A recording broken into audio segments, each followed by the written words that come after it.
Blog बालपणातील आठवणी, आपल्यातील लहान मूल आणि कृतज्ञतेची जाणीव. रोंडाबन लिखित मॅजिक म्हणजे जादू पुस्तकाचे पहिले प्रकरण रात्री आम्ही सर्व अक्षरधारा परिवाराने एकत्र वाचले. दिवस पहिला. तुमच्या वरदानांची आशीर्वादाची मोजदाद करा. आणि त्याचा गृहपाठ करायला घेतला तर आठवलं की आज 14 नोव्हेंबर बालदिन. म्हटलं चला आजपासून खऱ्या अर्थाने जादू पुस्तकाच्या गृहपाठाचा शुभारंभ होतोय. कारण सुरुवात आपल्या बालपणापासून, त्या निरागस आठवणींपासून होत आहे. याहून सुंदर त्या ब्रह्मांडाचा जादुई संकेत तो काय. आपल्या बालपणीच्या आठवणींसाठी, आपल्यातल्या लहान निरागस बाळासाठी कृतज्ञता व्यक्त करण्याची संधी गृहपाठाच्या पहिल्याच दिवशी मिळाली. आनंद गगनात मावेना असं काहीसं झालं अगदी. बालपण म्हटलं की आठवतात त्या निरागस हास्याने उजळलेल्या चेहऱ्याच्या आठवणी. ना चिंता, ना भीती, ना अपेक्षा, ना शंका कुशंका, ना अविश्वास. फक्त आणि फक्त आनंदाने भरलेले निरागस क्षण.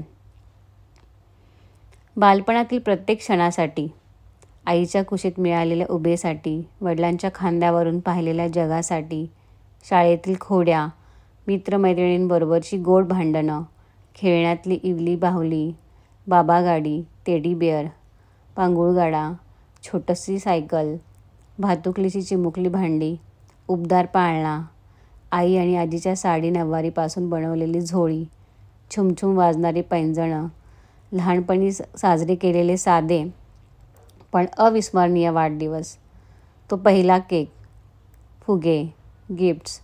या साऱ्या गोष्टींना आज एक मोठा धन्यवाद. ज्यांनी बालपण समृद्ध केलंय त्या प्रत्येक वस्तूला, क्षणाला, व्यक्तीला मनापासून धन्यवाद, धन्यवाद, धन्यवाद.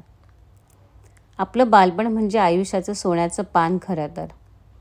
इथेच आपण पहिल्यांदा स्वप्न पाहिली, चुका केल्या, शिकलो आणि सर्वात महत्त्वाचं निस्वार्थ, निरपेक्ष, निरागस प्रेम अनुभवलं. आज आपण मोठे झालोय, जबाबदाऱ्यांनी व्यापलेले आहोत. पण आपल्यातील ते लहान मूल अजूनही जिवंत आहे बरं का. कधी एखादं जुनं बालगीत ऐकलं, गाणी ऐकली, शाळेबाहेरचे चिंचा बोरं विकणारी आजी दिसली, शाळेचा तो खास सुगंध जाणवला की ते मूल पुन्हा नव्यानं जागं होतं आणि आपण एका साध्या निष्पाप भावनेत हरवून जातो. या बालदिनानिमित्त आजपासून आपल्या आतल्या बालकाला जागं ठेवूया. छोट्या गोष्टींमध्ये आनंद शोधूया, जसं लहानपणी करत होतो. स्वतःवर कठोर न राहता प्रेमळ होऊया. हसण्यासाठी, खेळण्यासाठी आणि जगण्यासाठी वेळ काढूया. भरभरून वर्तमानात जगूया. 14 नोव्हेंबर या बालदिनानिमित्त आपल्या आतल्या बालकाला कृतज्ञतेची घट्ट मिठी मारूया. आज मोठेपणाच्या घाईगडबडीत आपण त्या बालपणाच्या काळाला विसरलो आहोत. पण 14 नोव्हेंबर बालदिन आपल्याला आठवण करून देतो की ते मूल अजूनही आपल्या आत जिवंत आहे. 14 नोव्हेंबर फक्त लहान मुलांसाठी नाही, तो आपल्या आतल्या बालकाला साजरा करण्याचा दिवस आहे. त्या निरागसतेला, त्या हसण्याला, त्या प्रेमाला पुन्हा एकदा जिवंत करूया. कृतज्ञ राहूया. खळखळून पोट धरून हसूया. कारण आपल्या आतल्या बालकाला कधीही मोठं होऊ द्यायचं नाही आहे आपल्याला. जेव्हा आपण त्या बालपणीच्या गोड आठवणींसाठी, त्या काळातील लोकांसाठी, खेळण्यांसाठी, शिकण्यासाठी आणि प्रेम अनुभवण्यासाठी धन्यवाद ही भावना जागी करतो, तेव्हा आपल्या आतला आनंद पुन्हा फुलतो. बालपण हे केवळ एक टप्पा नाही, तर ती एक मानसिक अवस्था आहे. आपण जेव्हा स्वतःला माफ करतो, स्वतःवर प्रेम करतो, छोट्या गोष्टीत आनंद शोधतो, तेव्हा आपण पुन्हा आपल्या आतल्या बालकाला जागं करतो. चला तर मग कृतज्ञतेची शक्ती आज आपल्या बालपणापासून अनुभवूया. आज बालपणीची आठवण लिहूया, ज्यासाठी आपण आभारी आहोत. त्या काळातील एखादी आवडती गोष्ट पुन्हा करूया आज.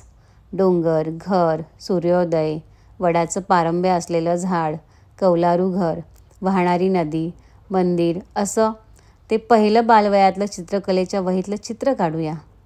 स्वतःकडे त्या लहान मुलासारखे प्रेमळपणे पाहूया, ज्याला फक्त प्रेम, मान्यता, सुरक्षितता ही भावना असेल. आपल्यातील हे लहान मूल आपल्याला आठवण करून देतं की आनंद बाहेर कुठे नसतो, ना भौतिक वस्तूत असतो, तो आपल्या अंतःकरणात असतो. कृतज्ञ राहूया, खेळकर राहूया आणि आपल्यातील त्या बालकाला नेहमी जिवंत ठेवूया, कारण वयाचा आकडा हा फक्त एक नंबर आहे. Happy children's day. ब्लॉगर प्रणाली शिवाजी आव्हाड. मनापासून धन्यवाद, धन्यवाद, धन्यवाद.